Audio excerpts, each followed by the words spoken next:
I am Vinky, and this is the Working Athlete Podcast. Here, I talk to working athletes from all walks of life and experts from various sports to provide you with inspiration, training tips, time management, and lifestyle advice.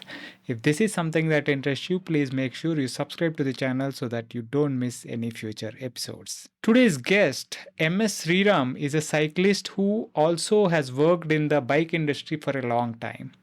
Nowadays, with his venture Sprocket Science, he offers many services like at home bike service, coaching services for beginner riders, as well as organizing Gran Fondo rides at various destinations. In this episode, we talk about his journey in cycling, the cycling industry experience, and how Sprocket Science came into being, and what all he does through that. I have known Sriram for a long time, but we never really talked at this length. It was nice to use this platform to connect with others who are contributing to the endurance community in various ways. He's a great storyteller, and I really enjoyed our conversation. I hope you will too. But first, this episode is brought to you by Findbetter.ai. Findbetter is a social networking app for cycling and running enthusiasts to discover and shop together. Just like you post your rides or runs on Strava, you can post about your cycling or running related products on Findbetter, like reviews, stuff you are looking for, accessories you have for sale, etc., so that you and others benefit from your experience. For a cycling enthusiast like me, it is a treasure trove to find all sorts of bikes and accessories, both used and brand new. It is completely free to use and is available both on Google Play and the App Store. I am there on the app as Bikey Venky. You can follow me there to see what I am posting there.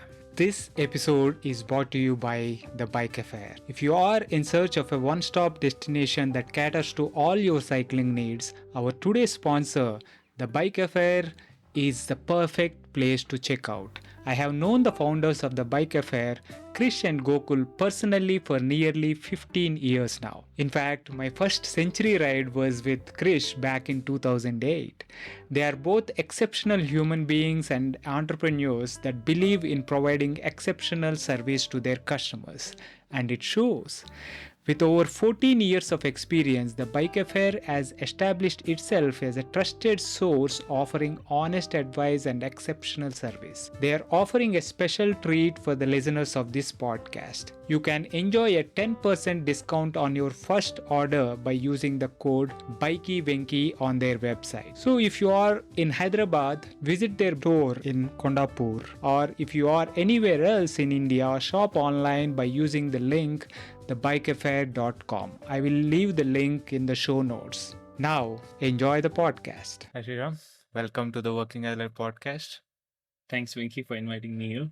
And it's a good time to connect. We haven't met for a long time, and we keep bumping into each other on the rides. So I think this is something which I was looking forward to meet you, and now on the podcast, so we get to talk and chat. Yeah, that's what I use my podcast for, to catch up with old friends and make new friends. Yeah, absolutely. This is a fantastic way to connect with the riders whom you anyways meet on the riding side of things, and good that you're doing this for the benefit of so many cyclists. Thank you. So the first time I actually saw you was back in 2011. Um, you remember the ITT that was happening on in Sarjapur on that what was that road called? Time Trial Road or something like that. Chandapura. Chandapura Road. Yes, yes.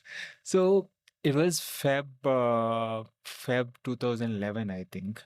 I um I I came to Bangalore in December 2010, and I was riding my fixie at that time, and I I rode to the start of the ITT to just view the ITT. I mean, I wasn't. That was my first BBCh race. That I actually just not to take part, but to just to see what this racing thing was all about.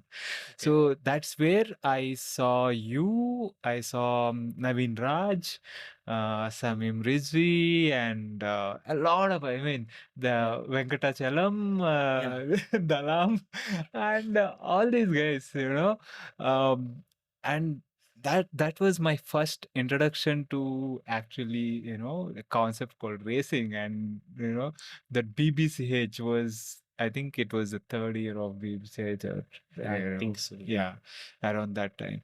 So that was the time where when I first saw you, and I think you guys were you and Naveen Raj were like pulling each other and and looking at each other's time at the end and all that. It was quite fun to watch, and coming to that was my introduction to you as a rider and a person, and after that we have ridden a bit and met at the races and stuff like that.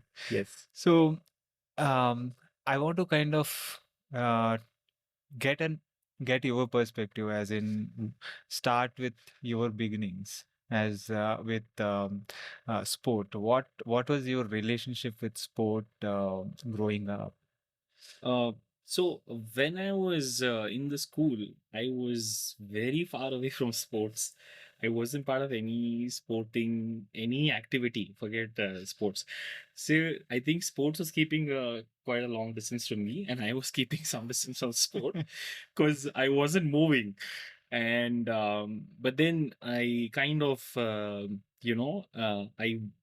got into 11th and 12th, and I was trying to get fit, and fitness then became an aspect that I started realizing that it is important.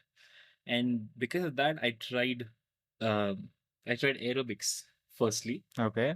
In a gym. Uh-huh. And in those days there weren't many gyms, but there was an aerobics instructor, and I would try and get fit, but I had no idea what it meant to get to a point where you would be regarded as fit. Um, it took me some time to understand it's a very long journey. It's not a week or a month or any year. It's just a lifestyle. And once I started doing that, then it didn't matter um, transformation happens or doesn't happen, right? So my first initial attempt at getting fit was in BMS college. There was a VTU 5 kilometer run, Right. right? And it was a run for everybody. Like if you're part of the college, you can go for a run. And I thought, let me try. I tried on the treadmill. I could run 5 kilometers. So I went and showed up there. But the run on the treadmill was the run on the real ground was really different. So after 4 kilometers, I kind of felt like whatever my training I did, which I felt was good, was not good enough. And then I realized all the what do you call running outdoors versus treadmill. So I started delving more and more deeper into. But then running is what I started Right. very seriously. Yeah. And now if a lot of cyclists meet me, they'll be like, what is he saying? Why is he talking about running? But running has been very close to my heart. Because I'm telling you, because you know me as a cyclist, but Yeah. nobody I knows never knew the running side of it. exactly. So the running was basically the start off of the whole thing. I took to running and I liked it. And then you call this runner's high. No? Hmm. That actually used to happen. Right. So my day was revolved around my runs, when I get my run in and all that. And after that is when I also made it part of the BMS college long distance running team and all that. Mm-hmm. I met a few people and all that. And we pushed each other and made it to the long distance half marathon. So half marathon is when I could run a half marathon in Right. college. And we had no idea about running other than just run, wake up, run. That's it. No hydration. Water obviously is drink, but there's not much of it. Right? And now these Google plans for 5 kilometers and all, which we used to follow, but we used to not understand like what is what. Right. Right. The only thing what I could make out from the Google plan, the online plan was Monday, Tuesday, Wednesday, Thursday, Friday, Saturday. What you need to do. Yeah. Those days made sense. I used to do everything of those and a little bit more. Right? Right. So that's my running journey. I continue to run every week, even now, few times a week. Before I used to run every day in college, in BMS college. And then I obviously got fitter and I loved running. But then somebody told me a controversial statement saying that runners are the fittest injured people. Okay. So I'm not saying anything. I just heard it. So I'm just hearing something and telling you. I don't say that this is what it is, but a lot of runners will get angry with me. But what I'm saying is, it kind of made sense that footballers and runners, they pick up injuries, and I still continue to run. So I am part of the runners group. Right. But I said, so then what? So he said that you should try and do cross training. So you should try and do cycling or something. I said, cycling, okay. Then I borrowed a cycle, and that is when I tried going to college to cycle. Okay. And once I started trying to go to college to cycle, that's the journey of how cycling came into my life, and I became a part of cycling forever. So that's Nice. exactly how it started. Oh, great. So once you started commuting, which year was this? This was in my first year of engineering college. After 6 months, 8 months, because I was already running by then. Before engineering, entering engineering, I had run for like 6 months. Right. Because you had this break of entering engineering. Right. So I was pretty much getting on the path that this is working now. Running is working for me. And now I just wanted to add a little bit more, plus, add a little bit more of activities. And cycling was something which I really loved as a child, which is what my parents tell me. But then I didn't connect those two. And then I started commuting in college, but I was never sure about the cycle not having an issue every day. And at that time, I blamed myself because I didn't know what's the maintenance and all that. Correct. But then I really thought that there should be something that a good cycle should have. And we had no answers. Like, I had no answers. I couldn't ask my parents. They would say, what's just Yeah, focus on go college." take it to the roadside shop and get it And fixed. every day, I would perpetually be riding via a store and then go back home. And then Right. next day morning, via a store and go to college. And this is a borrowed cycle. So a friend started saying, hey man, my dad is asking me a problem, so you need to give the cycle back. Like, he was younger than me. Yeah. So I said, okay, fine. No, I don't have a cycle. The idea of cycling was good. The execution was what was challenging. Right. And this was a question when I was 17, 18 at that point of time. I had like, something needs to be done here. There's a answer to this question. I don't know who it is. Right. That is when I started looking at options. And then, once I started looking at options, I came across Rohan. The bumps and the saddle. Yes. So the balcony shop? No, this is so early that it was funny because they had a email where they said we are going to open. Right. This is not open. Yeah. So when I was searching for cycle and Google was so smart, it kind of guided me to somebody talking about cycles and somebody talking about Bangalore and somebody opening a store. So Google kind of directed me to a place where they said they had a store opening soon. I was so excited. So in that rickety cycle, which is visiting cycle shops, roadside. Yeah. I would go around. And that time we didn't have Google Maps and Instagram. Nothing, yeah. And we didn't have WhatsApp also. Right. And I didn't have a cell phone at that point. I had like a basic cell phone, which you could only call and SMS. And we used to play that snake game, right? That's the max feature we had. And I used to go and like, let me see where this place is. And I'm trying to go around in circles and not able to find a board name. So I thought maybe, something I have read, something was my excitement. I think I've read wrong. Then finally I got in touch with Rohan via with Nikhil and Rohan via some 4-5 numbers I dialed. And then he's like, yeah, we're opening. We should come down on a Sunday to meet us. No, okay, fine, I'll come. And I thought he'll be very old, right? I was a kid. I thought he'll be much older than me.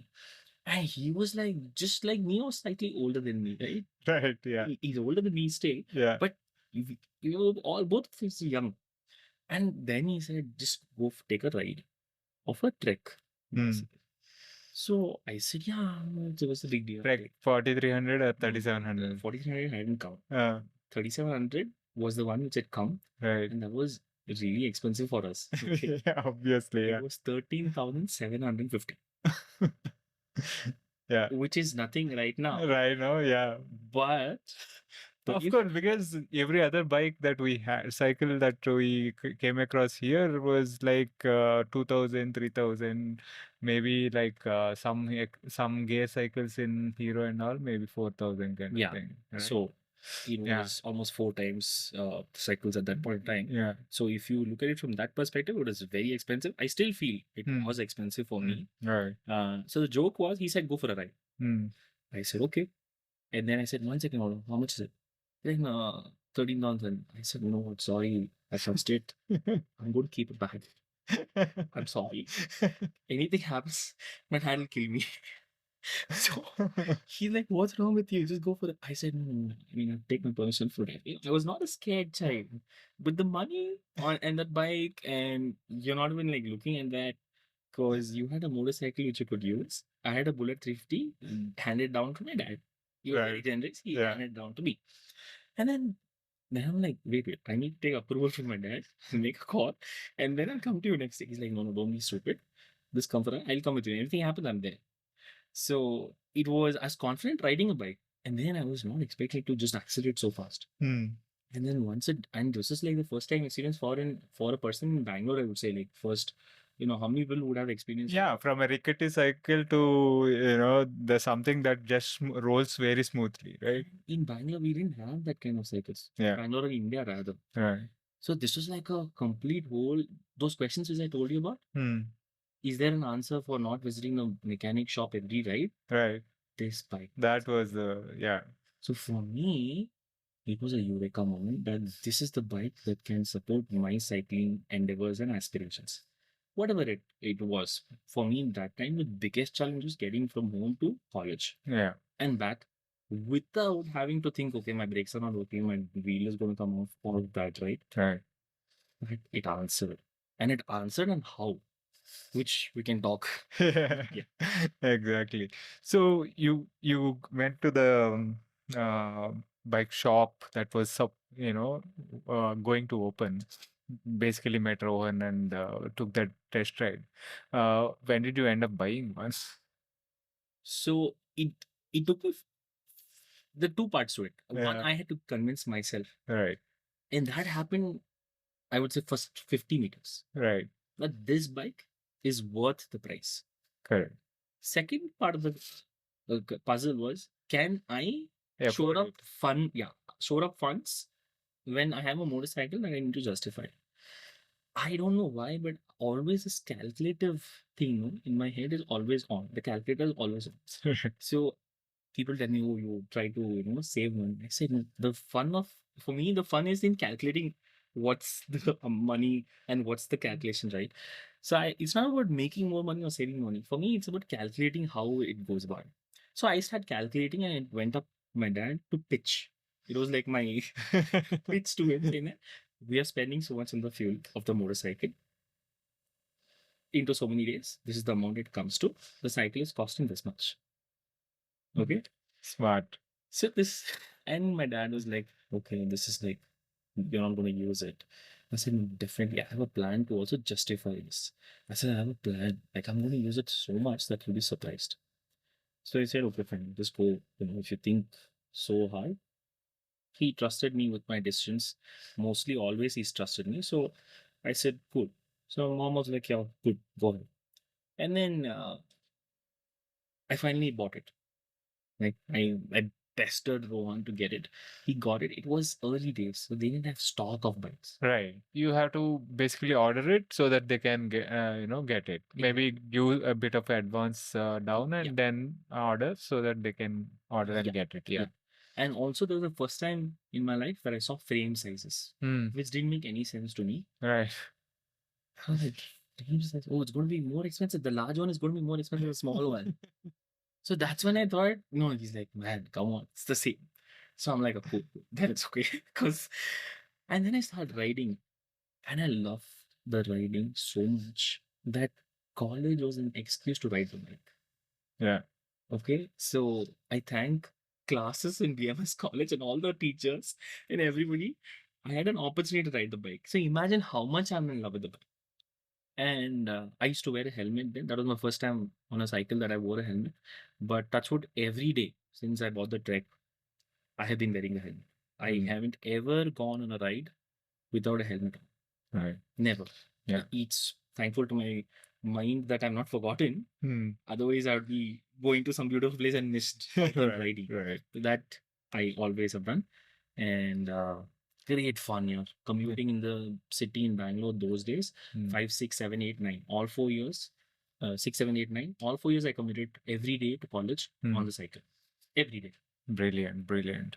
So that kind of got you started in, cycling, as in it got you on the bike every day to get to college and back home without having to visit, any bike shops in between, right?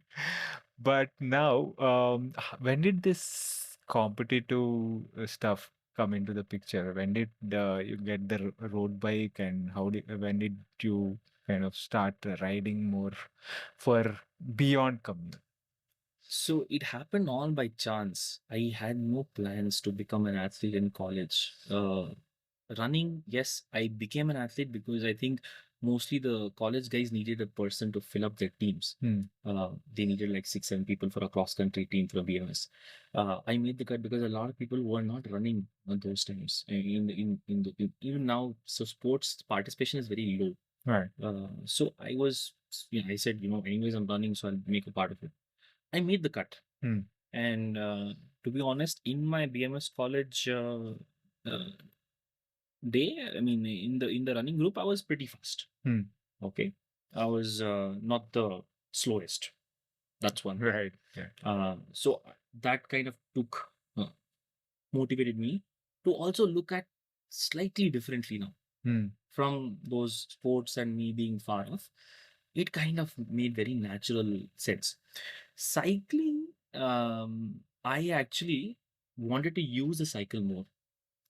So when I decided to use cycle more, I wanted to ride more. So that's when I came across riders. I started seeking riders. Right. Cycle was done. Now it was second level was company of like-minded people. Right. With the same kind of bike, which now it's like finding a needle in a haystack in that point of time. Yeah, absolutely. Correct. Yeah. So that was a big challenge because you are alone with a cycle. You cannot share the joy without having other people having the same cycle or the same joy. So I found that became some 6 months. But then in the interim, I thought, why not go on a solo ride, which I was planning ever since I touched the Trek bike. I was planning in my deepest, darkest corners of my heart and mind. I was like, I want to do Mangalore to Kanyakumari. Oh, okay. Yeah.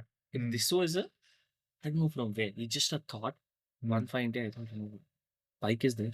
I'm there. I'm going to do my Mangalore to Kanyakumari. Did some little bit of research. Everybody said, don't do Mangalore to Kanyakumari, do Mysore to Kanyakumari. Right. The reason I picked Mangalore was it's a flat road. That's what I felt. Right. But the thing was, traffic was too high.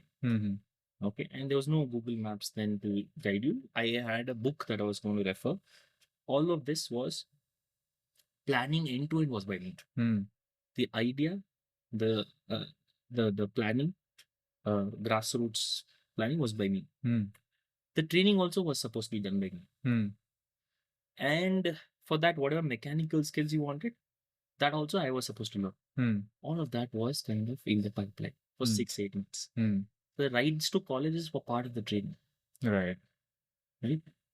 This is how I went about doing Mysore to Kanyakumari in 7 days, 780 kilometers. Nice. When was this? This was in 2007. So you were still studying at that time? I was still studying. I remember I left to Mysore with my bike in a Volvo bus. Planning was everything. So how to get to Mysore is a plan. Right. I had a Volvo. I took a Volvo bus, which is the KSRTC Volvo, because you have to go through details. Okay, now when you go through details, it's like about taking the bike in the bus. Farmers can take the bicycles in the bus. So I'm like, you can't have biased laws. Right. I was like, no, Yeah. like a lawyer can do what he wants or what he or she wants, but I'm on the bus. So I got damn those days. It was just like cycle. You doesn't make sense, but I took it, and they were like too shocked to say no. And went to Mysore, had breakfast, called my mom and dad, saying starting off. They were like, okay, something is wrong with this guy, but you know what? They allowed me to do it. So I reached. So basically, in short, 7 days, I went through 780 kilometers. Experience of a lifetime. What college can teach you in like 4 5 years, this taught me in like 7 days.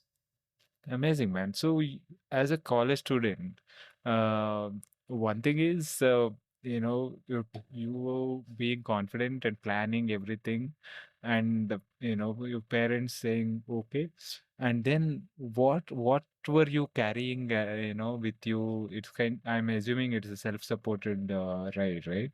So, what were you carrying with you on the bike, and what sort of planning did you do, as in interim? Where were you sleeping and all that? So I like to keep everything simple. Hmm. My idea was not to kill myself. It's not a proving ground that I am a great athlete. All right. It was mostly to just feel one with the bicycle, ride 100 kilometers a day. Hmm.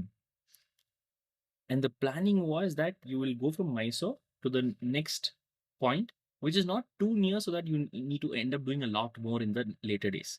So I found out that 7 days was the ideal length of the ride, because I would leapfrog every town, stay one night in those strategically located towns, and make my journey in the steady effort manner. Right. So then I picked up the towns which I remember everything even now, because it's like so close to my heart. Sultan Batri was one town. I've never been to Kerala before this. Right. That was a first ride to Kerala. Also, Kerala was like this southernmost state. It's like some mystery it's got. For me. Right. For Right. me, it's got. Yeah. We also got God's own country and all God's that. own Yeah. country. Yeah. Something there was, and I only seen it in movies, and I never knew what's Kerala. For me, this was an experience. That was something close to my heart. And it was not like I want to cycle, I want to be a robot. There's a human angle also to it. Right. So Mysore to Sultan Batari was a ride that I was planning to do in 5.5, 6 hours. Every day's ride was from breakfast to lunch. Right. That was a plan. Right. And every day's ride went off like that. Bateri was the first stop. Second was Calicut. Third was Thrissur. Chavakot is a place which is a small beach, which in the map it was shown like a big town. But if you go there, there's only 2 fishermen and 3 boats. Okay, those are the days of the paper place, right? Yeah. So then they were like, "There's no place to stay here, brother. Like, we can't be there." So I was like, "Okay, fine. Which is the next town?" Oh, Thrissur. I have ridden 98 kilometers till then on day 3 without food, because I'm a vegetarian, and all that I could get in the 98 kilometers was fish. Yeah. Okay, so nutrition is a problem, which we'll come to later on. Why? So then I got the deep end of it. I got Right. initiation of cycling and all that. So then I reached. So he said Trishu was 20 kilometers. It's a big deal. So Right. I'm like, okay, I've come from 100 kilometers before, but I'll do it. I did 20 kilometers with sheer determination slash power slash whatever, and I'm 70 still. I'm not old. So I reached Thrissur. I had not eaten anything. So this guy had closed the shutter. I told him, I'm going to pass away if you don't give me food. So he looked at me up and down. He's like, okay, cycle. Okay, from where? I told from Calicut. He's like, open the shutter. He asked 6 waiters to sign in front of me, give whatever I want, and don't charge a penny for this guy. I could eat and eat and eat and eat nonstop. And I was like, okay, man, this is amazing. My life is set. I came back to my full Josh. So this was Thrissur. Then from Thrissur, I went to Kochi. Kochi to Kollam to Trivandrum to Kanyakumari. This is the 7 days. Nice. All the route fully I remember. Obviously, roads have changed now to become much broader and everything. But those days, that was the route. So that was my first thing. Fantastic experience. I would say everybody who's 15, 16, 17, if you have kids who are 15, 16, 17, you should send them not maybe such a crazy journey. If they have these kind of thoughts, I am more than happy to support them. Let them explore, and we'll get to the Sprocket Science, but yeah. So that was your first long ride kind of thing, right? Yes. So you got using the bike more to you started riding and planning all this.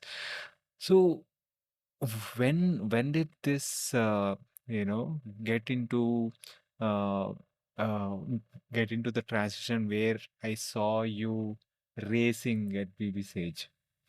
So again, because I was this curious guy to know more about what next, I was going into this. I got introduced to road bikes by somebody who's having a road bike, and that is when he was about to sell off his road bike because he was getting a new one.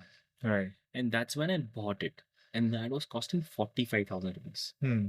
Okay, and 45,000 because the new one is costing 65. He was selling it for 45. I got it like in 2 installments I paid, which is again like a hugely big deal for anybody then, because I think there were only 5 to 6 road bikes in the whole city of Bangalore, and most of the other 4, 5 were all imported people who had traveled from the US or any other country outside. They traveled with their luggage. Right. So they were basically citizens outside India for a long time. They came back and they wanted to start riding. Okay. And here I've never been outside India till then. Though I was born in Muscat, but I was just born there. I've never stayed outside as a child otherwise. So for me, there was no idea about is there a cycling world outside. So that's when I got my hands on a road bike and I started riding. Once I started riding the road bike, I got more into company and everybody else started picking up the road bike slowly. It took them 3-4 years for everybody to pick up road bikes. Aam Janta from Right. Yeah. because they were also traveling outside, no? Indians were like 35 then, 30 years old. That is how this whole BBCh racing culture also started. Because some amount of road bikers were seen. Right. With road bike comes speed, kind of, right? Yeah. Right. And then with speed comes competition.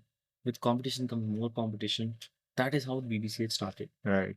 So I think it was Vasu and Jagannath Jagannath Murthy. Jagannath Murthy, Vasu, and Vasu. I don't remember who else, but these guys said, let us, pick this route and see who is the fastest.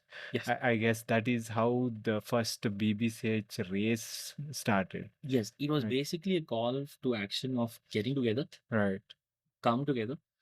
This is a start and end point, which is way outside Bangalore those days. Yeah. Because Silkboard was the last. Yeah. And race. That's it. So I think the first race was an ITT or something. Yeah, ITT. Yeah. ITT, yeah. And before the ITT race of BBCh, I was racing because I think I was the everyday in college I was racing. Okay. Aggressively racing. Yeah. So in my head, I was racing against traffic. Yeah. Maybe the technique was wrong, maybe the saddle height was not correct. All that is secondary, but that attitude to race was always there. Right. Because for me, cycling was a B sport to running then. And running was anyways, it's a high intensity sport. Yeah. Right? You can't be doing it at a very low intensity. So I was very active. So I did the Mysore to Kanyakumari and all that. That gave me a boost of because miles, more distance you do on the cycle, you get fit anyways. Whether that's the best way to do it, like Mysore to Kanyakumari, maybe now I would review that. But attitude-wise, everything that set me on that path of fast. Right. So that's how I started racing. And then my earliest memory of actually formally racing. This is internal racing, right? Right. Yeah. But when everybody else is, when you don the jersey of a team, the first memory was with there's this Red Rooster racing.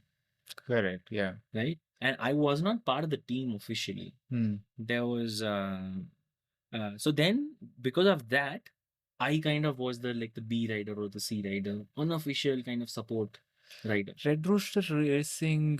Who is the part of that? So it was initially it was Samin who was part of it. Hmm.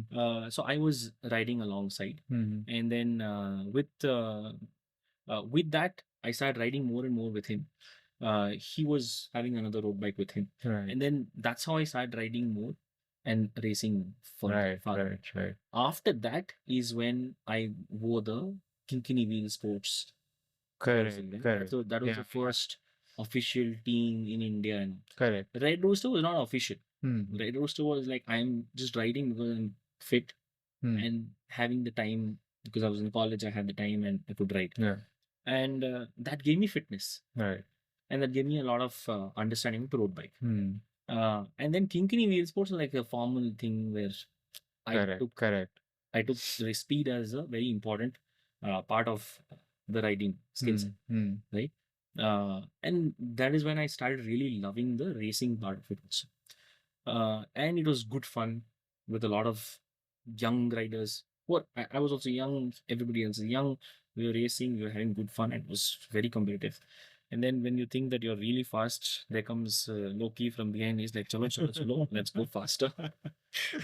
Yeah. I remember we were riding in Rajan Kunte side. Yeah. That time Bangalore had not developed beyond Hebal. In Rajan Kunte, we used to ride from Hebal, Right. from the city. Hmm. You're riding in Loki's like, Aram, don't go fast, easy, easy, easy. I cannot do that. It's not too fast, it's just 35 km/h, 38 km/h. Then he's like, okay, now warm up done. I was like, no, this is the race pace. So he's like, no, this is not the race pace. Chalo, you be behind, I'll show you what is race pace. And you go fast and you just go away, fly away. And then you wait for us, have his water, sit and wait. He's like, what? This is too slow, man. Come fast. So that was how we got to know that we were fast until Loki showed up. We were not as fast. Amazing, amazing. Great memories. For those who don't know, Loki and Lokesh Narasimhachar was multiple, state champion, Karnataka state champion, and He was a national level rider. Yeah. I had no idea about him because I was a kid. I thought, this is what cycling is. And he was so humble. Right. So I was like, let's go for a ride from JP Nagar to Jayanagar. He's like, boss, JP Nagar to Jayanagar is not what I do. I said, then where do you go? You go to Hebala or what? He's like, man, this is my so-called, what do you call? This is who I am. We didn't have Instagram. Right. So everybody who has a cycle, you connect physically in the physical domain, right? But Insta, you know everything right now. Right. But then those days we didn't know. Thankfully, if Instagram was there then, Loki would have been happier then. Like, this is who I am.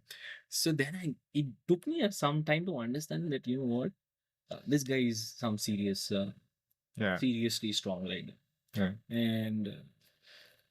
And it was fun to ride with Vivek, Radhakrishna, Correct. then Naveen Raj, and then Loki. Then we had Shobit Banga, very Correct. young guy. Right. So we were there together riding, and there was Rupak Suri. Yeah. So that was the whole, like, the team, and then we had a lot of fun racing. But also, I would be honest to say that in all this thing, reality, the level of competition was very low, not because of anything else. They were not exposed to. Exactly. Yeah. I mean, Right. it was like beginnings of everything, right? Exactly. So, I mean, if we compare that to now, Yeah. it is like Massive. massive difference. And amazing. But we had to start there. Correct. Of course, without that start, we wouldn't be here, right? Absolutely. So it was great fun, and I would never have guessed cycling would have exploded this way, the way it's exploded now. It's amazing. So thanks to every cyclist who's listening to this podcast and watching us. You guys have done an amazing job. You might be riding wherever you ride. I would say thanks to each one of you, because each one of you is an ambassador. Um, and it's amazing, the kind of everybody I see is now they don't question why the cycle is expensive, right? Now it's like, where do I get this cycle? Right. So specific. So it's good. The question has moved from why to where do I get this? Oh, where to answer the question of where do we get this? Like you, part of the Wheelsports, Kynkyny Wheelsport, that Wheelsports is there. Yeah. The rider who we were just talking about, Loki, has a shop in Mysore, Cyclopedia. Yes. Is the owner of that shop. Yes. And Naveen Raj, who we talked about just now, is part of Cycle Station. Correct. So all this is still connected, man. Yes, absolutely connected. And it's good to see that people who are cycling before are also supporting on the scene actively there. Yeah. Which is great sign. So Yeah. everybody, each one of them who we have named is part of the culture. They have built up this whole thing and they're giving back to cycling. Yeah. Yeah. Right? So it's a good thing. That's exactly what I would say. It's amazing. Absolutely. Absolutely. Great. So you after you raced for a few years, you then got into cycling industry, right? Working in this industry. Yes. What was that experience like? So I was that shows that I was obsessed with cycling. No, even now, your contact in my phone is saved as SriRam Scott. Correct. It's become the true caller. Yeah, I mean, so I'll tell you what. So I did not have a pathway ever. That okay, after this, that after that, next this. It's a good thing. It's a bad thing. Okay, I have no issues with that. So I never think about tomorrow, day after, next month, next year. I mean, I'm a very right now, right here kind of a person. So my first job was with Decathlon. Oh, okay. Okay, and that was the first store of Decathlon. Sarjapur Road. Yes. Yeah. And Sharat Raju. Sharad Raju. Yeah. Yeah. Very good friend. He was a friend before. Then he became my boss, first boss. Right. And he told me, you know what, we are starting the store. I had no idea about Decathlon. I knew Decathlon is a sport in Olympics. That's all I know. So I thought, okay, Decathlon store, he didn't understand. So he said, we want you here to work for this thing because you're so good at cycling and everything. We want you at the department manager level. There's a store that's coming up. So I was like, okay, I went to the store thinking it's going to be a small store. It was like a huge store in Sarjapur Road, right? It's even huge. Even now, today, it's there. Is there? Yeah. Was it like 2008 when it opened? So 2008, they had a small office in Outer Ring Road. Okay. 2008 ending, 9 starting, they moved to That's the physical massive store. right. And Sharat was there with them, I think, in 2008-ish. So that's when I thought, you know what, he's calling me, let me just see what is it for me. And that time I was about to get placed in a company in BMS. I was anyways passing out of engineering. Right. So I thought, let me just try and this thing. So, and also on the sideline, I wanted to start something like, these kids who wanted to do something, Right. let's build something up. So it was a very naive plan. I think if it started, it would have failed. I'm here too. Okay. But then it's dreaming is part open of for everybody. right. So we were dreaming and then this job offer came in. So I thought, why not take something, right? So I was excited about the job because it's to do with cycling. So I started working there. 1 year I was there. I learned everything about store management and everything, which is completely new to me. I had no idea about business behind Right. selling the sports goods, right? There's inventory management, there's space, how much space you're making per square foot, all of that terms are new to me. And what's the lowest price? What's the discount on which price goes up and down? So that I learned it. I loved it. I was loving it. I used to commute every day from home to Sarjapur Road, and I was loving it. And then I wanted to step back. So fast forward 2010, 1 year, 3 months into the job, I just wanted to step back and I wanted to do something which is also very close to my heart, which was a fitness trainer's course from something called American Council on Exercise. American Council on Exercise is one of the most respected bodies for fitness trainers and coaches. ACE certification is ACE highly regarded. Yeah. But then in that time in 2010, none of the gyms really knew about this and they didn't actually want also, because since they didn't know, there was no question of them demanding this. Right. And since they didn't demand this from the trainers, the customers were anyways not going to be saying, if you don't have ACE certified trainers, we will not come to coach. I mean, we will not come to be a part of the membership. Right. So this is how nascent it was. But I read something that ACE is the very, very good top thing. So I in fact have, you won't believe this, I have an email which I've written to, his name is Shankar Basu. In 2010. I've written an email to him saying that, sir, I want to be the best fitness trainer or something like that. Right. And he was part of Mavericks Gyms in Chennai. So guess who is he now? Who is Shankar Basu to the world today? Shankar Basu is one of the top fitness trainers for the Indian cricket team. He is also regarded as one of the biggest powers on or biggest what do you call, change makers for Virat Kohli. Okay, so he's come on a lot of interviews and podcasts. Right. So Shankar Basu was not yet the superstar coach. Right. Today he's a fitness coach, right? Virat Kohli. Yeah. That time there was no Virat Kohli also, right? Right. But Shankar Basu was running a gym, and what was his claim to fame then? He was an ACE certified fitness trainer. That is how I got to know about ACE. Some blog had said that if you want to be a fitness trainer, you got to be doing this. That's when I went and did it.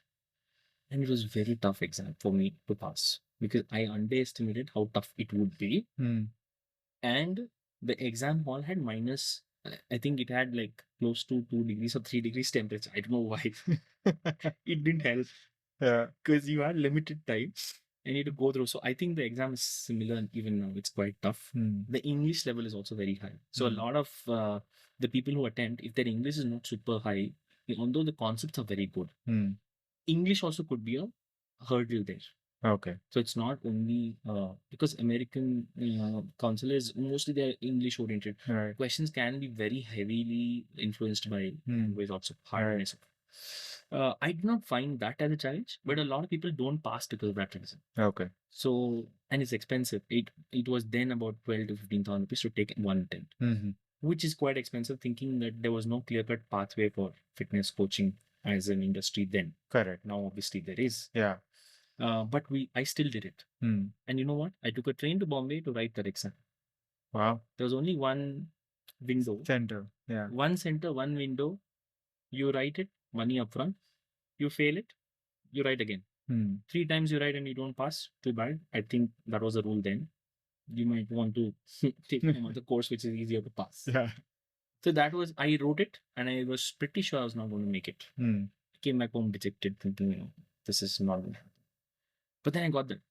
I just scraped through, I think, or I did in certain sections, I scraped through and got it. Very good exam. I feel it was a very confidence boosting, and it showed you the pathway to, you are an athlete. Now, how can you make other people Stronger. walk that path? Yeah. Right. So I got conviction. I did that. I took a step back. I did it because I thought if I don't do it now, I don't want to be sitting 10 years hence and saying, I should have done that. So I did that. I didn't listen to anyone. I did that. And it was pretty good decision. It's a very good decision, I would say, if you're looking seriously in ensuring people's life is going to be elevated quality-wise. And I think I'm very happy I did it. And that gave me like a huge confidence in talking to people about sports. So yeah, that's the American Council on Exercise, my job with it. And then after I did that, somebody told me like, so I had also gone to MTB Himachal. I forgot to tell you that in the college days, Right. I had gone to MTB Himachal. So MTB Himachal was a mountain bike race. Yeah. For which Which year was this? This is 2008. Right. I went to MTB Himachal. Because one day I told the scenery भाई बहुत बढ़िया है, वो life में एक बार तो करूँगा scenery के लिए। तो मैं करूँगा, मैं केरला किया हूँ, केरला का सीनरी अच्छा है, तो मैं हिमाचल भी कर लेंगे। For me, Himachal also the other second mystery state. Right. Something, some states mean something to you. Yeah, yeah. As a person. So for me, Karnataka is home. Um, Kerala was southern mystery. Himachal was northern mystery. Something I like. I said, "Chalo kar lenge." Then the fees was like at that point in time it was 12,000 bucks. My bike was costing 13,000. So just to give you an understanding, this is like one more bike I have to spend. So and then somebody told me, read the fine print. If you're a student, you get 50% off. Wow. Yeah. For Himachali residents and for students anywhere in the country, it's 50% off. So I said 6,000 bucks. It makes sense. I'll go on a train, come back in a train. It makes sense. So the plan was on. Now I went to Himachal. Little did I realize I had the fitness, but I didn't know the event will be tough. Right. 7 days event. And after 3 days, people attrition rate was higher than any IT company. Okay. So after 3 days, you'll see stars. Literally. Right? And you might want to go become one of the stars there. It was so tough, I'm telling you. I have such hilarious stories. I don't think I can share a lot of the story because it's too hilarious and it's a little controversial. But I will say this was a life-changing experience for me. So after Mysore to Kanyakumari, right, which is a solo self-supported ride, this was a race at a very high level, literally high level altitude also, and the competition was very high level. Nepal riders and all were there. Right. But for me, I was not still a racer in my head.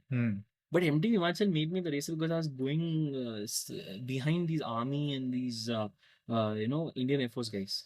And they were like, आप कहाँ से हो, कौन से मतलब Air Force में हो क्या, Indian Army हो क्या? नहीं मैं तो बैंगलोर से हूँ। बैंगलोर में डिफेंस में नहीं हूँ। I said नहीं डिफेंस में नहीं हूँ। क्यों क्या हुआ? नहीं अच्छा चलाते ना आप तो। So that's when I realized, okay, ठीक है, I'm okay, fast, so maybe good for me, as long as I can not fall prey to the 7 days that attrition. I made it. I made it through. I was in a very good position. I don't remember what, I think 10th or something. There were not many riders left in the group because they were all they were really battered down, beaten down. And then I got to see the story why I'm telling about MTB Himachal. Herein lies a huge tipping point. So this was in Shimla Mall Road, one day before the race. So you go in your head, you have the Trek 3700, which is the best bike in the world because that's what you can buy. You have bought. Yeah. So that's my best bike. I bought there. Suddenly I saw some brand called Scott. Okay. I had no idea. I just could make out the lettering and I asked, "It's your bike?" They're like, "Yeah, it's my bike." He was a non-Indian. We come from outside. Like, "Yeah, it's my bike. What about it?" Or something. So I'm like, "Oh, okay, mine is Trek." I showed him. "Yeah, okay, that's a American brand." And Scott, okay. And then I said, "How is this bike?" "Oh, very nice, very nice. I've been using it." I have a full suspension. Right. So we had hardtails. This is a full suspension bike. I was like freaking, like, how is this bike so good? Different. I've never seen a suspension behind it. Right. And then I got no the big brand. Then I saw Specialized, I saw Cubes, I saw so many bikes. So basically, for a guy who loves cycles, and you had only one brand to choose from, in India, still then you didn't have any brands other than Trek. But I could see a window into the future. Right. There in that event. In that event, I saw the future. Without me realizing, I know that there are brands which I had no idea about because I had no exposure to this. Right. That's when somebody told me, you know what, in Bangalore, I was trying to get back to a job kind of thing. And, somebody is saying that, they want somebody for sales.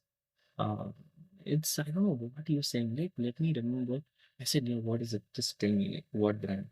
So, there's something called Scott. I don't know, maybe just give a call. I said, what brand?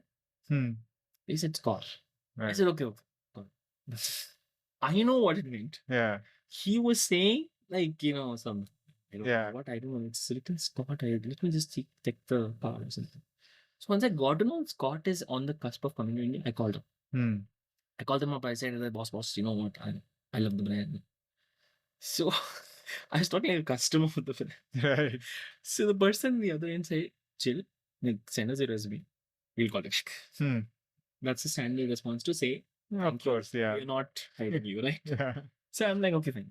let me try. So I didn't expect a call or a email or something. Mm. But it came and I was called to Bombay. I'm like, okay, calling to Bombay? Okay, I'll go. And then I said, where's the interview? Mm. He's like, no, you're wrong. Mm. You're on because you spoke. I Right. understood Yeah. what you want. Yeah. Then I went there, and for me, till then, it was selling cycles to 5 people, 6 people to my friends. So you're asking me, Jamin, who was the head of Scott then, even now. So he was asking me, how many cycles can you sell? So I said, I'll sell 5 to 6 to 8 cycles. Like, that's it. Mm. I said, okay, 15. So he's like, boss, this is not 15 bikes we don't want to sell. We want to sell more bikes. You're going to set up the South ka sales. 15 is not the number. Right. What number we don't know, but it's definitely not 50. तो कुछ कर बड़ा सोच. Right? So I was exposed to like a B2C kind of a job role till then. Right. This was a B2B role. Right? B2B also is a new term for me, right? Right. I didn't know. Yeah. I was a kid. I was about 23, 24-ish. So then he said, this is what it is. We're going to take care of South as a region. You're going to appoint dealers. You're going to set up the network from scratch. And you're going to ensure that Scott as a brand is a preferred choice among cyclists. That was a brief. I knew about Scott as a product. Right. Everybody in that room, India didn't. Right. Back then. And then I was pretty sure if the pricing is right, if the team is right, and if I do my job right, we have a winning formula there.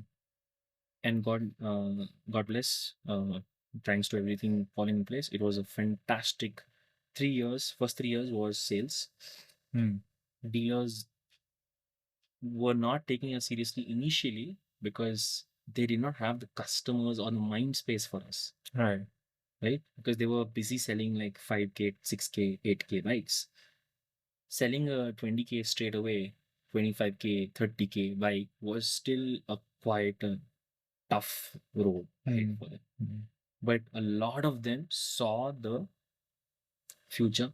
We could set up dealers. We had to convince a lot of dealers initially. Finally, good news, good business always speaks.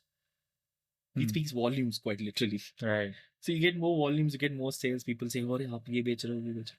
And then I was very excited, and I was always the cyclist amongst trying to sell a cycle. So my agenda was go to a dealer, don't talk about cycles. Talk to them about cycling. Ki bhai ye becho, bikenga. So they would also kind of listen and understand where I'm coming from as a customer. And that was when I could bridge those boundaries of business, passion. Right. Business and passion came together. Yeah. Sales was nice and steady growing. I was happy because I was doing something good. For me, when I was selling a bike, I was putting one more SriRam on them. Right? Right. Which for me as SriRam then, I did not have the access to the bike. Correct. So every bike in a store was getting to another SriRam on the other side. So I had a relationship of 1:1. So every bike I write an order for was another SriRam on the other side. So that was the passion with which I was selling. So it was not like, okay, fine, I got this target. Shit, I have to do this, man. Shit. Yeah. And then I'm going to see this money. It was not that. Right. Right? That showed its way through across. After 3 years, I wanted to do something bigger in the same company. So I spoke to them and I thought, I want to do something kuch karna aur big.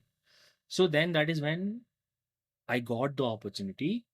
And I also was very leaning towards learning more. Generally, I was very curious. Is when I went to UBI, United Bicycle Institute. Okay. So after doing the sales, which I still love, I love sales. I used to love. I never wanted to shy away from it. I want to go to UBI. UBI is when learning of bicycle mechanics happen. Learning how to set up your bike the professional way. Right. Now you can set up a bike in thousands of ways. Every mechanic will have his or her preferred way of doing it. But whether it's right or wrong, we don't know. Right? That right or wrong is what you get the understanding from a cycle professional school where cycle repair is the focus.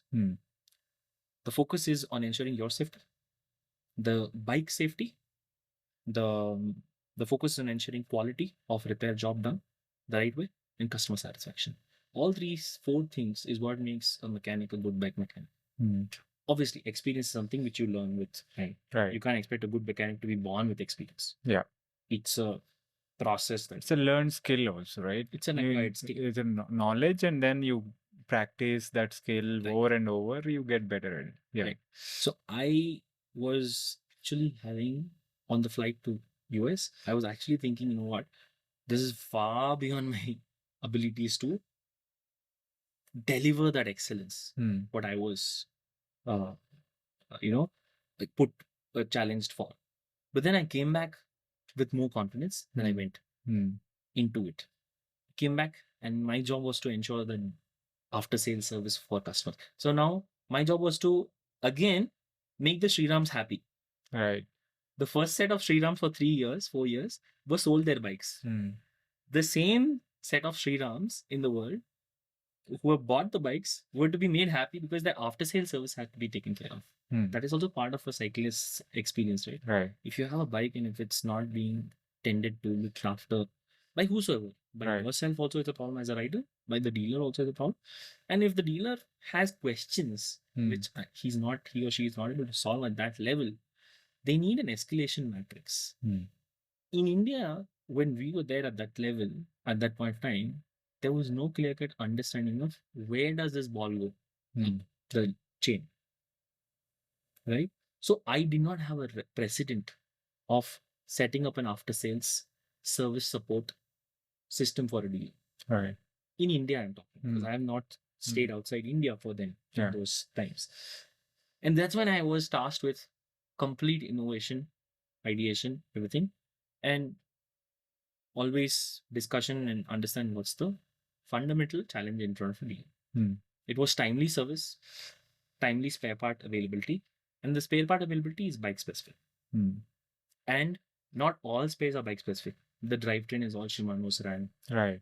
That's pretty OEM, right? Correct. It's like car tires. You don't need to worry if your Maruti or a Mercedes-Benz car doesn't have a tire. You can order a tire from a tire manufacturer. That's like Shimano and SRAM. But if it's a bearing which is specific to a frame manufacturer, anything that touches the frame is a frame manufacturer's responsibility. So in a bike, what are the frame touching parts? Bottom bracket, headset, fork, derailleur hanger. And the wheels if they are made from the manufacturer. If they're OEM wheels, then it's not an issue. Again, Syncross or something. That's it. So my problem solution was not a huge, confusion there. Right. Very clear, limited amount of parts that I need to focus, but then a varied amount of bikes, which I need to be responsible for. And we were able to, I would say, I don't know if you go in the market, ask people, Right. how was the tech support of a brand like Scott? Pretty much you will, I would say, I'm biased, but Yeah, of course. Yeah. Yeah. But I think I was pretty happy with with the response that the dealers were giving. And if they weren't happy, they would tell me that say, and customers would obviously go berserk, right? So Nice. that way. So that was a 7-year with Scott. And 2018 after that, I was in Chennai. 2018 onwards, and then till 2020 I was in Chennai. And I used to somehow, again, the cycling pulled me, and I had no idea about what's next, as always. And that's when I looked at a lot of riders. I wanted to restart cycling. So in those 7 years, I did not get time as a cyclist to ride. Right. Much. Yeah. I would get a little bit here and there. So the fitness was kind of slipping away slowly. But I was so happy in the job that didn't make itself felt, oh, I'm not cycling. It was not that. Somewhere in the bottom of my heart, I was like, okay, maybe I need to ride. And I started riding more eventually in 2018-ish. And then that kind of started again riding more and more and more. And then that's when I started doing these weekend rides. In 2019, before COVID. Right. I started riding more and more. And then I want to do something more into cycling as an independent contributor. like an individual guy who's going to contribute for cycling. Hmm. Because I knew a lot of stuff, Right. understood the industry. So if you look back, uh, I have commuted in the city. Hmm. I have raced Right. at a certain level. I have toured across the country. Hmm. I have sold cycles to a dealer from a company level, Hmm. inventory management, ordering. I have trained dealers for bicycle repair. I have also ensured customer satisfaction by ensuring parts, knickknacks, small Right. parts, Yeah. all that technically. Then um, um, all of this, I think I don't know anyone else who's Yeah, I mean, that's a unique set of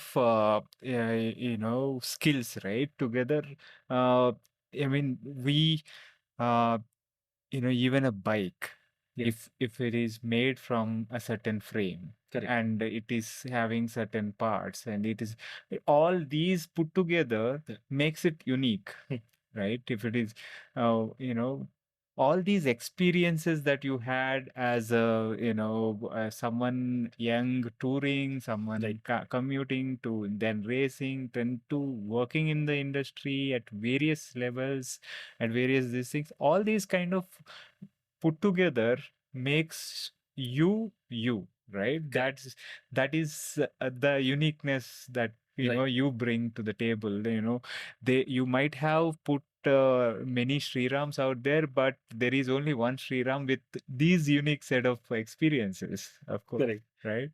Correct. Yeah. So, how did this, let us come to the current thing that you were working on, which I was very curious about because I have seen you. I remember you reaching out to me when I think the initial days of starting these rides that you were doing, Gran Fondo rides. Correct. And I keep seeing those rides that you kind of organize with the fellows, Sprocket Science trainees or students or riders, riding with you and all that. And it's very good to see, right? Someone is there for people to take help from. Someone is there to mentor the new riders, experienced riders, or whatever level, right? That is really good to see. And I'm seeing the kind of rides that Granfondo and camp kind of rides that you're doing in Ooty and various places. And this is all really nice to see. That's where I was like, okay, this guy I haven't spoken to in a while, and he's doing really good stuff. Let's talk about it and all that. So that's how we are sitting here like this. Absolutely. So let's I would like to talk about that. I would Yeah. actually be happy that you've called me after all the big guys have done a podcast because your viewership might have gone like 10x. Okay. So I was actually very happy that all the big shots of cycling have all gone ahead and I get more viewership and listenership because they would have also already become the followers. No? So that way, I am very happy that way. But yeah, I mean, so 2018 was a turning point once I came out of Scott. I want to move back to Bangalore. I was in Bombay for a bit. So Right. like it was a lot of travel, Bombay, Bangalore, Bombay, Bangalore. In Bombay, when I was there, my friends in Bangalore would say, "Where are you?" I would say, "Bombay." I mean, I'm in Bangalore. My friends would say, "Where are you?" I'm in Bangalore. So, Bombay friends would not get to meet me. So that was a little bit of here and there. So I thought, you know what, let me move back to Bangalore. And that's when I made the move. And I had no plan, right? And No plan of what next, you mean? yeah, I had no. I was like, let's just assess. Let's just sit back. Now I've worked a lot, very hard, high intensity. You want to just take a break, right? Right. In a bike ride, you're just trying it. Yeah. So that's what happened to me, and like a burnout kind of thing. I was like, you know what, enough. So then I wanted to start thinking again slowly. I wanted to start writing. That was plan A. B was ensure that I ride with people. Solo rides was not my thing because cycling or any sport needs discipline. Right. And if you want to make discipline an easy way to go ahead, just have people call you in the mornings. Can't sleep. Yeah.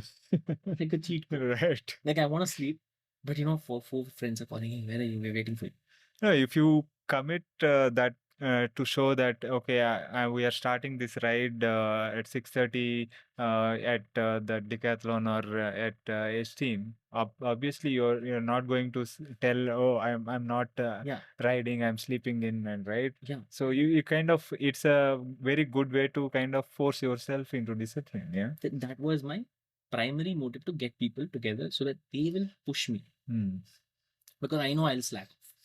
Initially coming back to cycling was tough. That touchwood has worked wonders for me. Then once with people who are like-minded, you also have thoughts and ideation exchanged, right? So we got together like a 5-6 people group. We used to ride every weekend in Sarjapur, where Decathlon store was. So and that time in 2018-19 was like pretty empty. Right. Even then, 2018, 2019 was pretty empty. We started riding every weekend, and I had no Sprocket Science in my head then. Then I started seeing a problem that I saw as a cyclist. See, for me, everything is a problem solution. Okay? It's not a business that I'm going to start and some venture capitalists to fund it. For me, cyclists are a problem. Can I solve it for him or her, or can I solve it for everybody else? So my problem was, it's not a big problem, but it's not something that I've discovered out of anything. But I just felt like going to a cycle store and getting the bike repaired takes a lot of time, especially in a city in Bangalore or Delhi or Bombay. So I thought Doorstep bicycle service is an answer to that. Brilliant. Yeah. Right? Definitely. So that is an answer which I found out for a problem that is nothing to do with cycling. It's to do with traffic. So amazing stores are there in Bangalore, amazing stores are there in Delhi, Bombay. Absolutely. Good mechanics, there's no problem there. Getting to that person and coming back is a 2 trip. True. So you have to go in a car to drop your cycle. Right? I mean, you can ride or ride. There is still you have to take the time to go, drop it, then come back. Then once the service is done, you go pick it up and come back. So it's 4 hours. 4 hours if you are living close to the store. Plus whatever. So that was a problem I felt there that could come in the way of cycling as such. It's a pretty big problem for me in my head. So I thought, let me do something in Doorstep bicycle service. I thought there's nothing like this in the world. I was so naive. I did some Googling and thought, there are some ton of service in the US, Europe. I'm like, shit, this is going to be done by anybody in India. So I started off on a whim. What did I need? I just needed conviction, which I had in leaps, right? Conviction that this is the right thing to do. What's the turnover? No idea. What's the how many bikes will you do a month? I'm not an IIM MBA graduate, so I didn't know all of that. So for me, it was like, so I started doing that. Initially, I was very slow, and people were skeptical. Doorstep bicycle service, and they'd say, "Oh yeah, puncture or something." So puncture is something which you can't do on a distance. But you want to travel 20 kilometers to change the tube, right? So it's a problem which you can solve theoretically in a room like this, but in real life, that's what your expectation is. So that's when I realized that I need to create a way that the service like this is going to be appreciated. So I started creating that. I started doing the Doorstep bicycle service, and I made them see the value of it.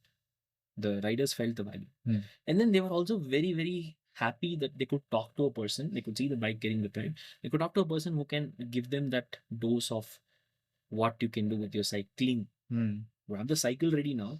What can you do with cycling? That conversation started, giving more gust or support to more and more ideas for me also. Right. That's when the Sprocket Science thing took off. I informally made an Insta page or something, and I started doing it, like posting about cycle repair and everything, which is what is also now Sprocket Science into bicycle repair at the doorstep, which we continuously do. We keep getting repair requests. We keep doing it. Now people are knowing about us more and more as we go. Right. Is it going to be a replacement for all the stores getting service? No, not really. Not really. Yeah.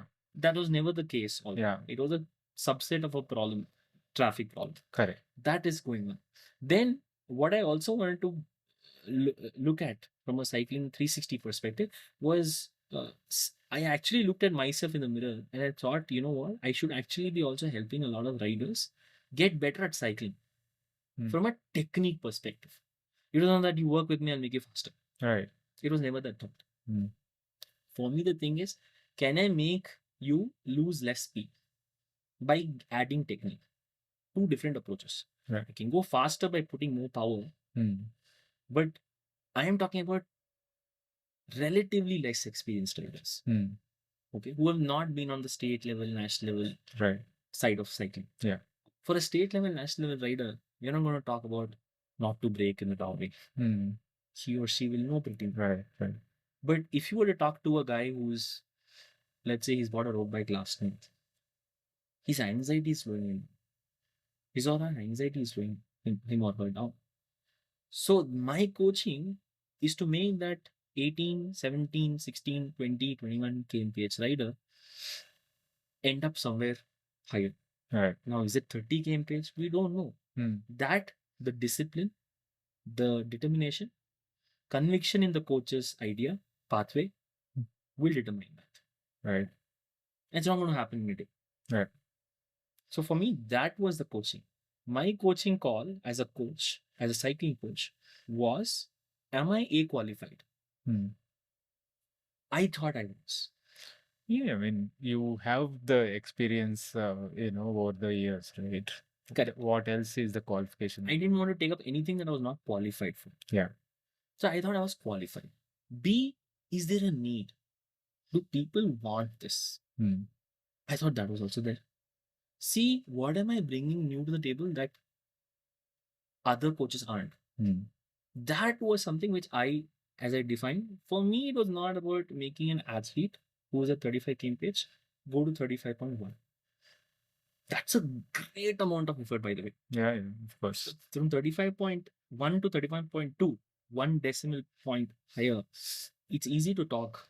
It can take sometimes 3, 4, 5, 6 months. Yeah. That is not an easy challenge. But for me, the excitement was lying on the other spectrum. The spectrum where I was focusing my energies was how to take a 19, 18, 17 kmph person. I'm just saying average speed. For the general janta, 17, 18 kmph, everybody can do today. Right. Like if you get a road bike, normally you would do that. Right? Yeah. I'm just using that as a... Correct. When you're not looking at performance, your performance is by default 15, 16, 17 kmph. Right. But if you try and look performance there, what's the pathway? Which is what I wanted to do. And I'm not pushing everybody faster. I'm just trying to tell them this is what the plan of pathway is for you. It could be different. Somebody is having an issue with the cadence, somebody is having an issue with something. That is what I was looking at doing. Right. And I have been very happy with the way the training of my athletes has progressed. So I keep telling my trainees that you have superstar coaches. Okay, so many coaches are around the world who are known for the coach who is a superstar. I look at my trainees as a superstar. So my trainees have become so good in that progression from 20, 21, 22, 23, 24, 25. I am so happy that today they are in their age groups, they're pretty fast. Right. The irony is we never set out to be the fastest, but we have made them one such athletic prowess is there in them now. Right. How did that happen? All thanks to their supporting me in my coaching them. So I'm pretty happy with that. So I couldn't ask for a better set of athletes whom I've coached with. Very hard work it was for them to follow everything, and patience. Yeah. Right? You can have days when you say, ouch, I'm not happy with this. Right? What do? You hear, listen, understand, and vote with. That's the thing. My first trainee was an Ironman triathlete who wanted to do the Ironman Go. Okay. Official trainee, where he paid me some money for coaching him for Ironman Go. This was in 2019, I think.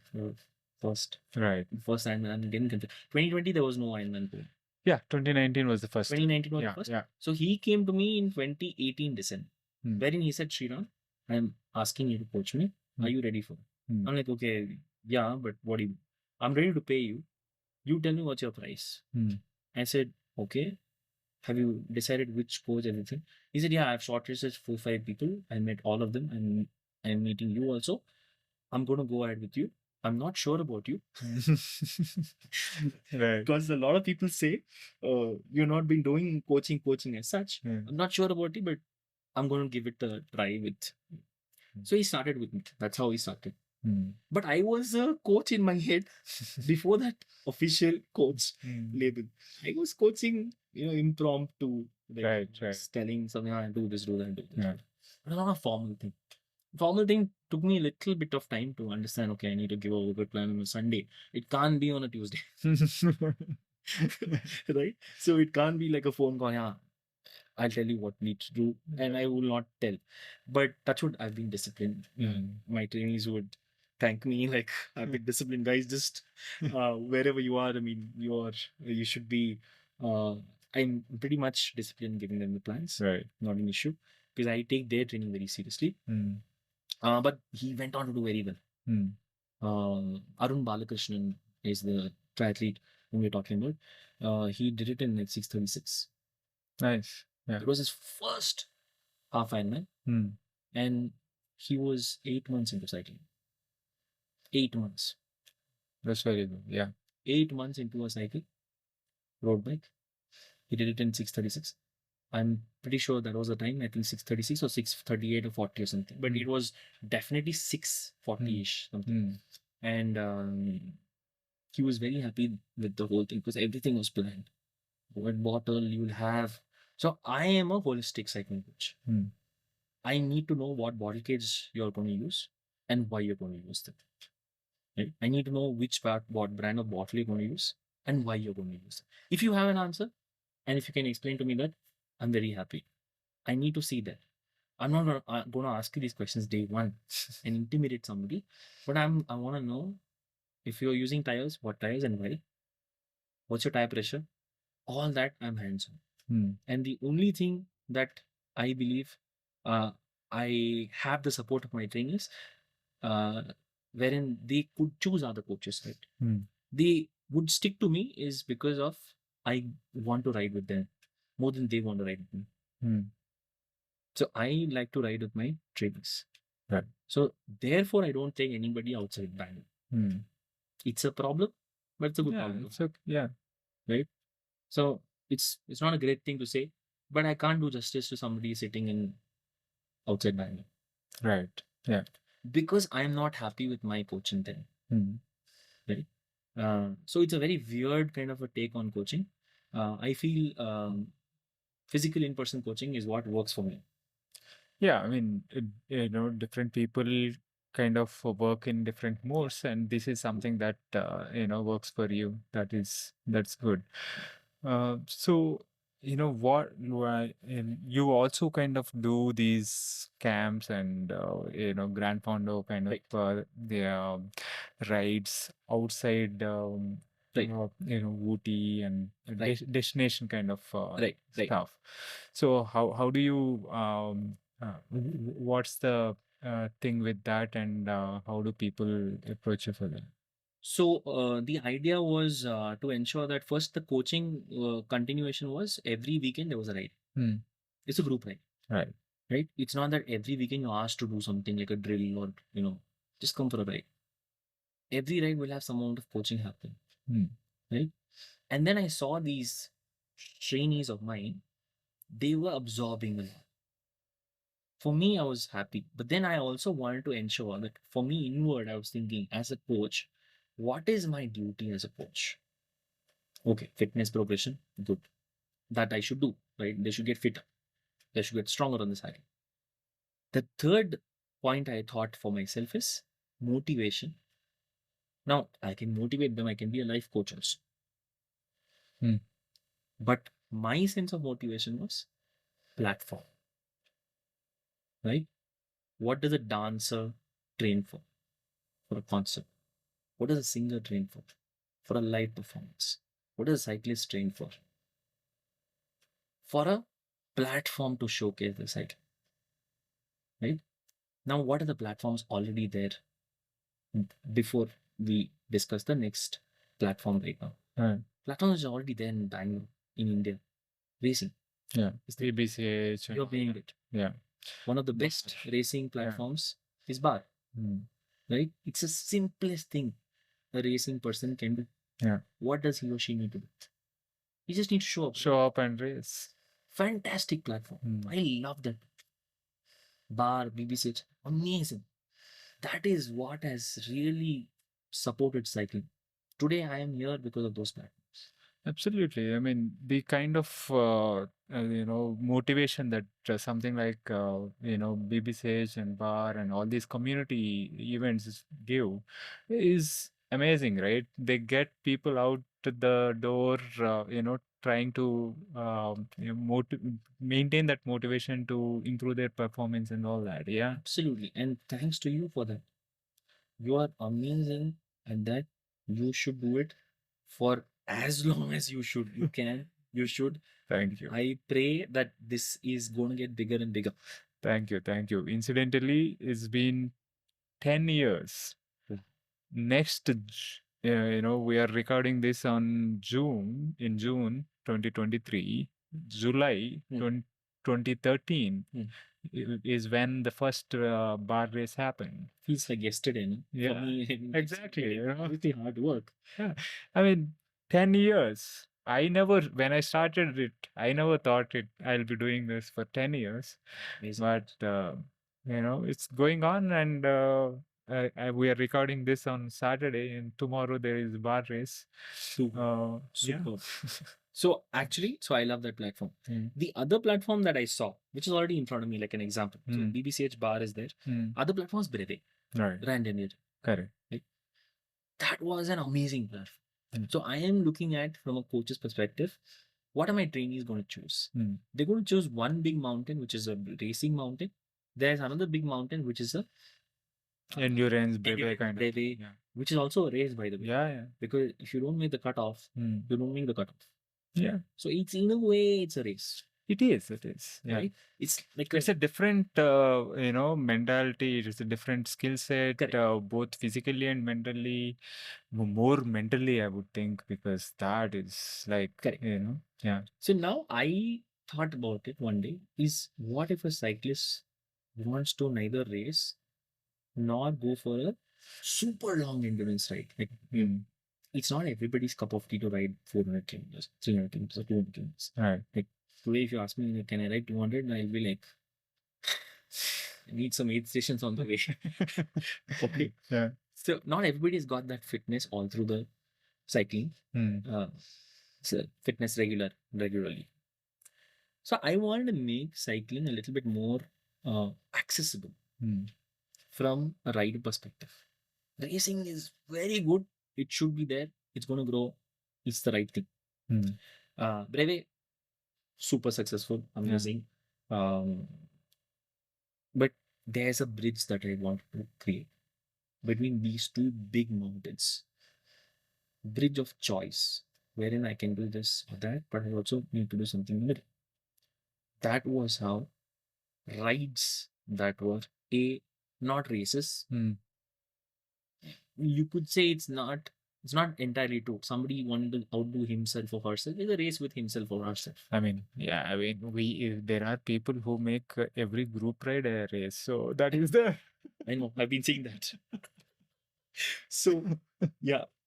I've seen it with you on Instagram. I follow you. I keep seeing that. I keep laughing. But so I wanted to create a ride where it's riding. You ride your road bikes on the road. We don't do much of mountain biking, unfortunately. I would love to do it someday, like the MTB Himachal days. Right. But I don't have the bandwidth right now. But it's an amazing thing. So I'm talking only road bikes now for the next 5 minutes. Road bikes on the road, away from traffic, and 70, 80, 90 kilometers, where you are going to be challenged, but you're not going to get killed in terms of distance. Right. Because you don't have to do like 16 hours, 18 hours. You can go home to your family, socialize, have a good life. And when you're meeting your family members, nobody knows you're a cyclist because you're there at home most of the time. So I wanted to make cycling in that sense accessible for the family because you're not teaching cycling to the rider. Now you have to take up the family also. You have to sell cycling to the family also, no? Because the wife, brother, sister, mother, father, grandparents need to agree that boss, you can cycle. Right. That was what was my idea of Gran Fondo rides. And I wanted to make it regular. So that's how I started. And luckily, I would not say it's a good thing or a bad thing. It's controversial. COVID was the supercharger for cycling. It was. It was bad thing So, in a way. I mean, COVID is sad. No, everything would have a silver lining, right? Correct. And the silver lining of the whole pandemic situation was that everyone had time on their hands Yes. and the roads were empty Yes. and people got out. Yes. And do you remember the first pandemic? The stock was wiped out of the Correct. stores. Everything was wiped out. Yeah. And you know why? Because the cycle was the only vehicle that you could use. Exactly. This is a worldwide phenomenon. Yeah. So what that did for Bangalore is it just escalated like 10x, 15x. Everywhere. Yeah. And that led to a lot of population coming into active cycling. True. And that is when I realized that you need to engage this population and not lose out on it. Right. If somebody has come into your party, give them a good time. Right. That was your idea of Sprocket Science Gran Fondo rides. I called it as a series. But I didn't want to call it one ride once a year. So if you do one ride once a year, nobody's going to remember it unless it's like the Tour de France or like a huge event. And the guys who go for it will anyways go for it every year. Right. But I want to create like a rotation thing. The ride series was what I was benchmarking. The whole idea was inspired from GST filing every quarter. It's very weird. Right. GST filing every quarter you keep on rotating the bills and all that. So ride series every quarter. Every 3 months you have a quarterly rides. So the quarterly ride series began. Huge amount of lack of belief in the whole idea from me. But then when COVID thing, everybody turned. So I was really surprised. But then I also did not see that the after COVID it will kind of go slow. Right. Because we think COVID, lockdown, empty roads is here forever. Right? In a good way, COVID ended where it had to. So we are happy we are out of it. That's good. Fingers crossed. Traffic came back. Yeah. People got busy. So then I got these set of riders who are engaged in cycling now for a longer time than COVID. So they are these long-termers now. Right. And they are a lot of my trainees now. So whether you're my trainee or not, the Gran Fondo rides which are happening right now outside Bangalore are open for you. Yeah. The trainees don't get a special price. Right. They get the same price. So there's no bias. The experience, trainees and non-trainees, everybody gets the same experience. The same stay, the same food, the same route. All right. I am not a tour operator. I'm a ride organizer, is what I tell the people who want to sign. So absolutely, yeah. The rides start and end at a common point, which is not Bangalore. Because they don't happen in Bangalore. So the start and end point is common, which is outside Bangalore. The route is the superstar. So the route is what you should come for. Right. That is the Sprocket Science Gran Fondo route. And the distances are same. Your family members will not say, boss, I couldn't talk to you because you're riding 250 kilometers a day. Right? So the distances are very, very, very, very same. And the experience is just not cycling like robots, but also soaking in the scenery. Correct. So this is my ode to cycling from the Mysore to Kanyakumari days. Because Mysore to Kanyakumari also, if you were to go back when I told you, was 4 to 5 hours of cycling. Sightseeing was a lot of it was there, which I didn't tell you, but a lot of sightseeing was there. Right. In that, I went to Fort Kochi by bus, obviously. Parked the cycle in Kochi, went by bus, Kerala, went like a normal city guy. Right. That is a part of me. Traveler, absorbing locations. They're having a chai on the roadside. Right. This is what makes life fun, right? Cycling is part of life. You can't forget life when you're cycling. True.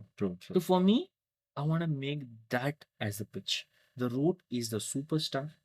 The stays are going to be very, very comfortable. And this is what has hit the bull's eye for the cyclist in the country. Unfortunately, I am not able to do it across the country. But this is where I am in Bangalore. And anybody and everybody who can come down to Bangalore and do it is welcome. So we started with the first tour. I would like to thank one specific person for this. His name is Varun Narayan. He was one of the earliest. He was also a trainer. He was also training for Ironman Gold. That's how he started talking to me. He came on all the rides during the COVID, every ride, and he would travel like 25 kilometers in the car, and we start off the rides and all that. And he told me, Sriram, you're so passionate, man. Do these rides. If nobody comes, I am ensuring that I get 10 people from you. I am getting 10 people. Are you doing it or not? I said, no, man. If I announce people, do it. I know you can. So then I found out a route which I want to like start off. The first tour, I want to keep it so like amazing because of the route was Malnad side. Right. I found routes which will take you 4 days of cycling, 420 kilometers. So we are doing like 9800-ish every day. 95 one day, 98 one day, okay, 105 one day. So it kind of becomes 420. 1000 meters elevation gain every day. Yeah, that side you can't find a flat route at all. Exactly. Yeah. And you have the best of scenery and the least of traffic. Even if you want to find a ordinary route to that side, that region, you can't, I think. So you could see what So happens. beautiful, those amazing routes, right? Beautiful routes. Yeah. So I found the what do you call kryptonite you say. That route is what I wanted to ensure I do it. I was very, very tight-lipped. I said, boss, you just come for it. And everybody, the 12 riders who trusted me, I think thanks to them, they trusted me with the route, the stay and everything. And they were having a fantastic experience. They were like, man, this is too good. So this was what started it. This was in October 2022. Almost a year behind, like 8 months, 9 months. Yeah. This is when the next tour kind of came to fruition, was Airport. And I wanted to just call it Sprocket Science Gran Fondo goes to Malnad or goes to Airport. So that's how the Sprocket Science Gran Fondo, which is an ode to the Bangalore series from COVID, so that I'm carrying forward because that is the legacy, right? Right. I don't want to call it like tour day Airport or something. Yeah. Because that's like done. Makes sense. Yeah. Every other tour is called tour day something or something. Yeah. So I don't want to call that. So I want to call it Sprocket Science Gran Fondo cross into collab types. Right. So that place is the superstar. So Malnad was superstar 1. The route is a superstar rather. True. Yerkot was a superstar. Yerkot was fabulous route, fabulous stay. The stay person I spoke to, they were like, okay, I'm cycling, nobody comes to a stay meet. I don't know what you're showing us. Blah, blah, blah, blah, blah. And then after that, the stay was booked for 2 months. You know why? Each of the party, it's not that so many participants came. The participants came and they went back again with their families. Right. Yeah. Yeah. Not for cycling, just But for the stay. For the stay, yeah. So that's the kind. So what I do is I give you an unforgettable experience with stay. I give you an unforgettable experience in the route. Right? And the support, I try and be better than the best. I can't be always the best. I try and be almost there wherein you're not going to complain, okay, there's no water. It can't be there. Now I have to ensure that I also put a hospitality hat. So I ensure that everything is stocked well. But I also have like a big advantage. I don't do big numbers. I don't have like 100 number tour for that. Right. Because I don't have the bandwidth to support that.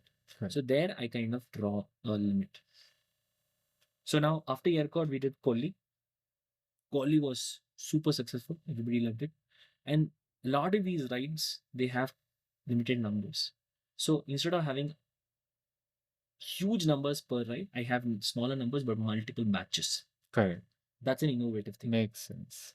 Again, that's an innovation.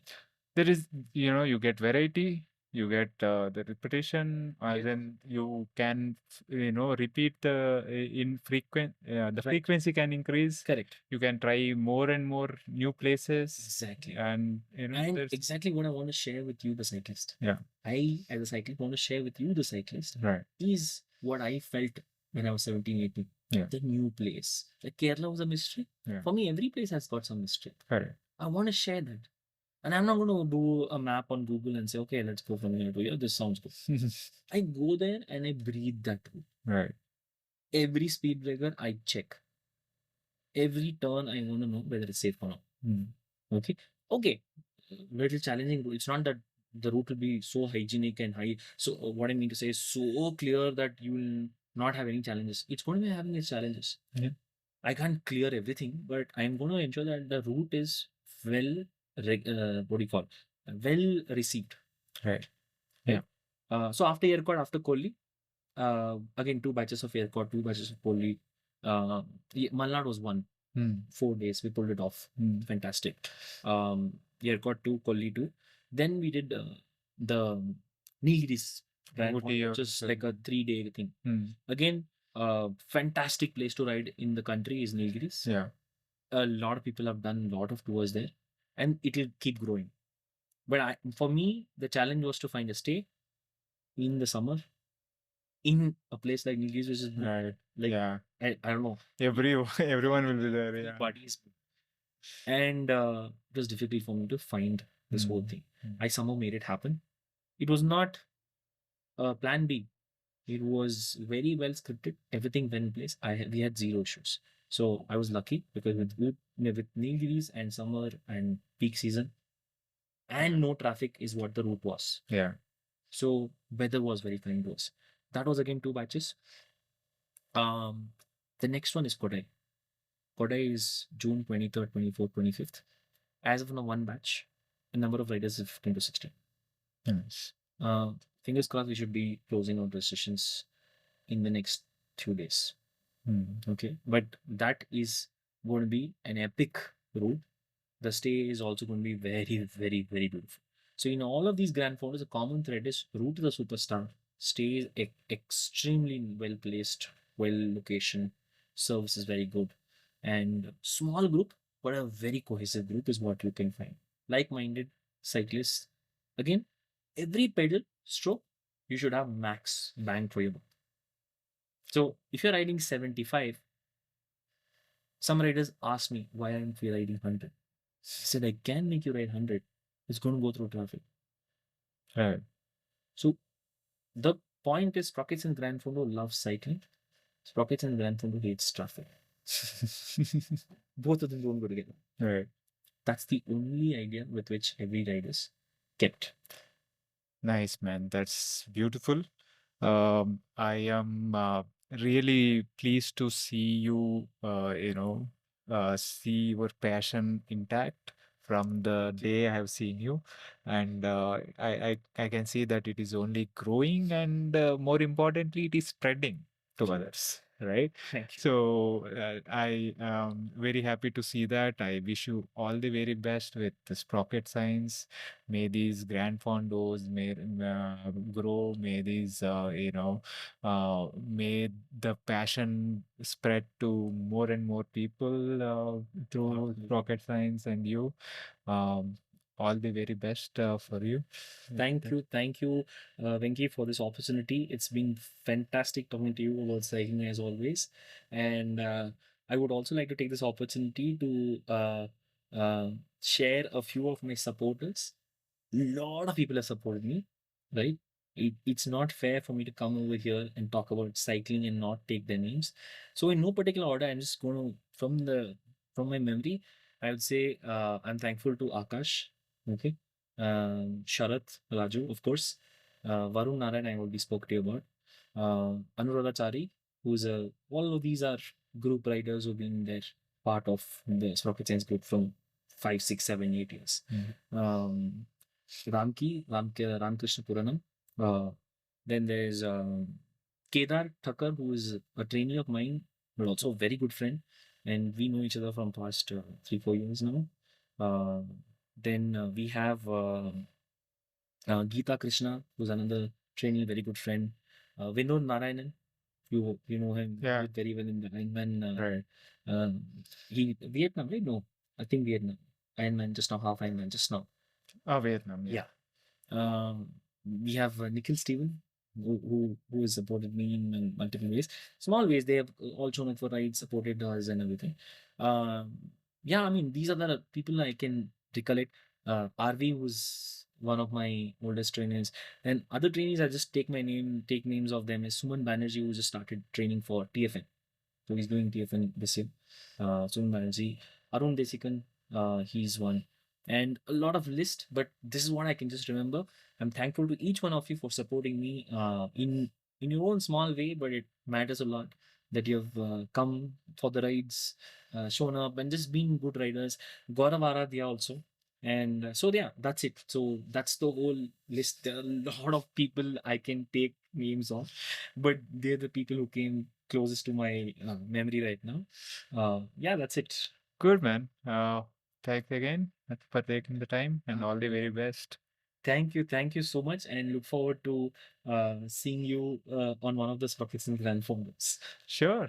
Let's see. Done. See you. Done. See you. That was my conversation with Sriram. I hope you enjoyed that.